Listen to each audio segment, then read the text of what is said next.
Myanmar জান্তার আরও এক বর্বরতার সাক্ষী হল বিশ্ব। বুধবার সন্ধ্যায় বিমান থেকে ছোড়া বোমা হামলায় এভাবেই আগুন ধরে যায় রাখাইন রাজ্যের মরাওকউর একটি জেনারেল হাসপাতালে। ৩০০ শয্যা বিশিষ্ট এ হাসপাতালে তখন ধারণ ক্ষমতার চেয়ে বেশি রোগী ছিল।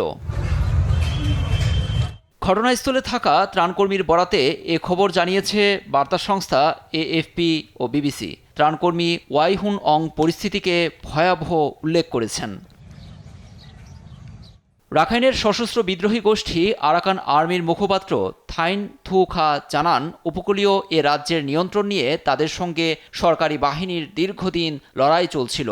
এ অবস্থায় হাসপাতালকে সরাসরি লক্ষ্যবস্তু করায় প্রাণহানি বাড়ার আশঙ্কা করেন তিনি।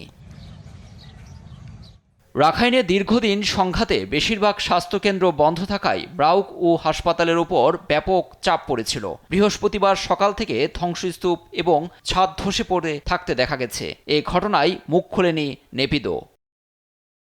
Armed conflict location and event data প্রজেক্টের তথ্যে এসেছে, এ বছরের জানুয়ারি থেকে নভেম্বরের শেষ পর্যন্ত মিয়ানমারের জান্তা বিদ্রোহীদের উপর মোট 2165টি বিমান হামলা চালায়। গত বছর এ সংখ্যা ছিল 1716। এ পরিস্থিতিতে প্রধান দলগুলোকে বাদ দিয়ে তড়িঘড়ি করে 28 ডিসেম্বর থেকে জাতীয় নির্বাচন শুরু করতে যাচ্ছে সামরিক বাহিনী।